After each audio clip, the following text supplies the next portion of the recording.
नमस्कार किसान साथियों, स्वागत है आप सभी का एक बार फिर से मालवा की खेती यूट्यूब चैनल पे। किसान साथियों, पिछले 1-2 वीडियो में मैंने आपको बताया है कि लहसुन की फसल में पीलापन आने के क्या कारण होते हैं और इसके लिए हमें क्या करना चाहिए। किसान साथियों, जैसा कि मैंने पिछले वीडियो में बताया आपको, किसी फंगिसाइड की ड्रेंचिंग करनी चाहिए, किसी कीटनाशक का ड्रेंचिंग करना चाहिए, क्योंकि अभी जो समस्या है वर्तमान में वो फंगस है, वो पत्तों पे ना होकर किसान साथियों जहाँ पर हमने बीज लगाया, लहसुन की कली लगाई है, जहाँ पर जड़ें हैं, वहाँ पर ये समस्या है। यानी कि वहाँ पर कीड़ों का अटैक है और वहाँ पर ही फंगस लग रहा है और कली सड़कर समाप्त हो रही है और इस प्रकार से हमारे खेत में पौधे कम हो रहे हैं। तो किसान साथियों, यदि इस बीमारी में आप ऊपर से कोई स्प्रे करते तो उसका कोई फ़ायदा आपको होने वाला नहीं है, क्योंकि समस्या हमारी ज़मीन के अंदर है, जहाँ पर हमारा बीज हमने जो लगाया है, जहाँ से पौधे की जड़ें हैं, जहाँ से पौधा खुराक ले रहा है, वहाँ पर है, तो हमें उसका ट्रीटमेंट भी वहीं करना पड़ेगा। इसके लिए मैंने आपको बताया था कि आपको फंगिसाइड की और कीटनाशक की ड्रेंचिंग करनी पड़ेगी पानी के साथ इरिगेशन करते समय। तो किसान साथियों, चाहे आपने स्प्रिंकलर सिस्टम से सिंचाई करते हो या खुली पद्धति से, आपको फंगिसाइड की और कीटनाशक की ड्रेंचिंग करनी ही पड़ेगी। एक सिंचाई में आप कर दीजिए, एक सिंचाई छोड़ दीजिए, अगली सिंचाई में फिर समस्या आपको दिख रही है तो फिर से कर दीजिए। लेकिन किसान साथियों, इस बात का ध्यान रखना है कि फंगिसाइड को आपको दूसरी बार में बदल लेना है और कीटनाशक को भी बदल लेना है। आज मार्केट में आपको बहुत सारे फंगिसाइड और जो कीटनाशक हैं वो मिल जाते हैं, लेकिन किसान साथियों, जहाँ पर किसान भाइयों को ज़्यादा रिजल्ट मिले हैं अभी तक, कौन-कौन से फंगिसाइड या कौन-कौन से कीटनाशक बाज़ार में अवेलेबल हैं, जो आपको इन फंगस पे और कीटों पे दोनों प्रकार की समस्याओं से निजात दिलाते हैं। बहुत ही जाने-माने और पहचाने कुछ फंगिसाइड और कुछ कीटनाशक के मैं नाम आपको बता रहा हूँ। आप इनको अदल-बदल कर अपनी लहसुन की फसल में पानी के साथ इनको दे सकते हैं। यदि आप स्प्रिंकलर सिस्टम से सिंचाई करते हैं या ड्रिप सिस्टम से सिंचाई करते हैं किसान साथियों, तो उसमें भी आप इनको चला सकते हैं। इनके लिए मैंने एक बैटरी से चलने वाले पंप से जो जुगाड़ बना रखा है कि आप कैसे चला सकते हैं, इसकी वीडियो मेरे पिछले साल के वीडियो में पड़े हैं, तो आप उन पे जाकर देख सकते हैं कि स्प्रिंकलर सिस्टम में या ड्रिप सिस्टम में आप जो कोई भी दवाई है, कोई भी वाटर सोल्यूबल फर्टिलाइज़र है, कैसे चला सकते हैं आसानी से, तो उसके लिए आप पिछले वीडियो देख सकते हैं। तो किसान साथियों, यहाँ पर मैं बात करने वाला हूँ कौन से फंगिसाइड है, तो ज़्यादा किसान साथियों मैं आपको वही नाम बताऊँगा जो कि आप उस नाम से जानते हैं। क्योंकि बहुत सारे किसान भाई इनका जो ट्रेड नेम है या जो कंपनी ने इनको नाम दिया उसी नाम से जानते हैं, इनमें केमिकल कंटेंट के नाम से नहीं जानते हैं। तो मैं आपको ट्रेड नेम जो बाज़ार में आपको मिलते हैं, उनके बारे में बता रहा हूँ। तो सबसे पहला जो फंगिसाइड है किसान साथियों, वो है कीटाज़िन।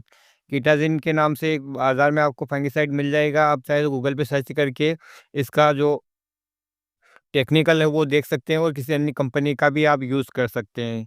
और दूसरा किसान साथियों, वो है रोको, जिसमें कि थायोफिनेट मिथाइल आता है और ये भी आप किसी भी कंपनी का, जिस कंपनी पर आपको विश्वास हो, उसका ले सकते हैं। तीसरा किसान साथियों, साधारण सा और बहुत ही असरकारक है, लोगों को इसके भी काफ़ी शानदार रिज़ल्ट मिले हैं। इससे ट्रीटमेंट भी किया जाता है, इसे स्प्रे भी किया जाता है और आप इसे पानी के साथ ड्रेंचिंग के रूप में भी चला सकते हैं, काफ़ी किफ़ायती भी है, और वो है कार्बेंडाजिम। तो किसान साथियों, इन तीनों फंगिसाइड में से आप अदल-बदल कर कोई भी फंगिसाइड चला सकते हैं। इसके अलावा कॉपर ऑक्सीक्लोराइड को भी आप चला सकते हैं, वो बैक्टीरियासाइड भी है, साथ ही साथ जो फंगिसाइड है दोनों प्रकार का काम करता है। तो किसान साथियों, फंगिसाइड में आप इनमें से किसी को भी ले सकते हैं और अदल-बदल कर आप इरिगेशन में दे सकते हैं। एक सिंचाई में दिया, एक में छोड़ दिया, अगली सिंचाई में समस्या दिख रही है तो फिर से बदल कर दे दिया। इस प्रकार से आप इन फंगिसाइड की ड्रेंचिंग कर सकते हैं। अब कीटनाशक में भी किसान साथियों आपको दानेदार के रूप में भी मिल जाएगा, लिक्विड के रूप में भी मिल जाएगा।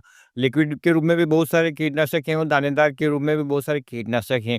लेकिन किसान साथियों, ज़्यादा कन्फ्यूज़न की स्थिति पैदा ना हो, इसलिए मैं आपको एक साधारण सा और सरल सा कीटनाशक जो कि एक क्लोरोपाइरीपास, ये लिक्विड फॉर्मुलेशन में आता है और ग्रेन्यूल्स यानी दानेदार रूप में भी आता है। यदि आप लिक्विड फॉर्मुलेशन वाला लेते हैं तो बहुत ही अच्छे रिजल्ट मिलते हैं किसान साथियों, और इसके साथ एक कॉम्बिनेशन भी आता है जो कि साइफरमेथ्रिन का आता है। तो किसान साथियों, आप उसका भी प्रयोग कर सकते हैं। आप सिंपल रूप से क्लोरोपाइरीपास का भी प्रयोग कर सकते हैं, या आप क्लोरोपाइरीपास प्लस साइफरमेथ्रिन का जो कॉम्बिनेशन आता है उसका भी आप प्रयोग कर सकते हैं। इसका आप ड्रेंचिंग कीजिए। आपके खेतों में जितने भी हानिकारक कीट है किसान साथियों, चाहे वो रस चूसने वाले हों, चाहे चबाने वाले हों, चाहे इल्ली जैसा हो, चाहे कटवर्म हो, यानी किसी भी प्रकार से आपकी फसल को जो नुकसान पहुंचा रहा होगा वो कीट यदि ज़मीन में है, तो इस कीटनाशक से वो समाप्त हो जाएंगे। फंगस की समाप्ति हो जाएगी, कीटों की समाप्ति समाप्ति हो जाएगी। तो यदि इस कारण आपके लहसुन में पीलापन आ रहा है, चाहे वो फंगस के कारण आ रहा हो या कीट के कारण आ रहा हो, तो दोनों ही समस्याएँ जब समाप्त हो जाएगी, तो आपकी लहसुन की फसल में जो पीलापन इन के कारण आ रहा था, वो बिल्कुल समाप्त हो जाएगा। आप समय-समय पे उसकी सिंचाई कीजिए, अनावश्यक उसमें पानी मत दीजिए, जितना ज़रूरत है उतना खाद दीजिए और अपनी फसल को अच्छे से केयर कीजिए किसान साथियों, आपकी फसल आपको कम लागत में भी अच्छा मुनाफ़ा दे सकती है। केवल आपको पहले अपने खेत में जो समस्या है उसको पहचानना पड़ेगा। यदि उसमें कीट की समस्या है और आप फंगिसाइड का स्प्रे कर रहे हैं या ड्रेंचिंग कर रहे हैं तो कोई फ़ायदा होने वाला नहीं है। यदि फंगस की समस्या है और आप कीटनाशक का स्प्रे कर रहे हैं तो कोई फ़ायदा होने वाला नहीं। पहले अपने खेत में जो समस्या है उसको पहचानिए और उसके बाद उसका ट्रीटमेंट कीजिए। आपके आस-पड़ोस में किसी किसान भाई के खेत में लहसुन पीला हो रहा था, उसने कोई ट्रीटमेंट किया और वही ट्रीटमेंट आप करते हैं, तो इससे ज़रूरी नहीं है कि आपकी फसल में भी वही समस्या हो, तो वही ट्रीटमेंट के बाद भी आपको कोई रिज़ल्ट मिलने वाला है नहीं। हो सकता है आपके पड़ोसी किसान ने फंगिसाइड का ट्रीटमेंट किया अपनी फसल में और उसके खेत में फंगस की ही समस्या थी, तो उसकी फसल में फंगस से मुक्ति मिल जाएगी और उसकी फसल ठीक हो जाएगी। लेकिन यदि आपके खेत में कीटों की समस्या है और आप फंगस का जो ट्रीटमेंट करने जा रहे हैं अपनी फसल में, तो उसका कोई फ़ायदा आपको होने वाला नहीं है और आप कहेंगे यार दवाई नकली थी, मुझे रिज़ल्ट नहीं मिला। तो पहले आप अपनी फसल में प्रॉब्लम क्या है, वो पहचानिए। जहाँ पे रोगग्रस्त पौधे हैं उनको उखाड़ कर देखिए, फंगस है या कीट है। इस प्रकार जब आप समस्या को पहचान लेंगे, तो उसका आसानी से भी नियंत्रण कर लेंगे।